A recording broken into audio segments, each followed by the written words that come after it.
आणि आता बातमी राजकीय वर्तुळातून समोर येते। सुजय विखे यांना दोन्ही ठिकाणी विधानसभेला उभं करा, मोठ्याच लाडकं लेकरू आहे, त्याचा छंद असेल तर तो पुरवला पाहिजे, या मताचा मी आहे, असं म्हणत काँग्रेस नेते बाळासाहेब थोरात यांनी सुजय विखे यांच्यावर निशाणा साधलेला आहे। दरम्यान पक्षाने संधी दिल्यास सुजय विखे संगमनेर किंवा राहुरीमधून विधानसभा निवडणूक लढण्याची इच्छा त्यांनी व्यक्त केलेली होती।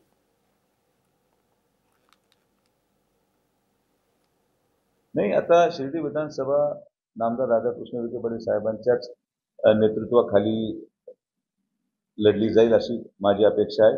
आता राहिला मुद्दा माझा, मी बऱ्यापैकी आता मला वेळ आहे, तर शेजारी पाहू आजूबाजूला कुठं काही संधी सापडली तर आपण प्रयत्न निश्चित करू। मला पक्षाने जर आदेश दिला की समन्वय होत नाहीये, पण तुमच्या नावावर समन्वय होण्याची शक्यता आहे, मोठ्याचं लाडकं लेकरू इथे, मग त्याचा छंदच असेल तर तो पुरवला पाहिजे, या मताचा मी आहे।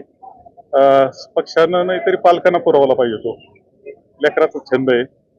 आणि दोन ठिकाणी म्हटले, ते वाटलंच तर छंद पुरवण्याकरता एका वेळेस दोन्ही ठिकाणी उभा करू शकतं, राहू शकतं, पण बालकाचा छंद तर पुरा होईल।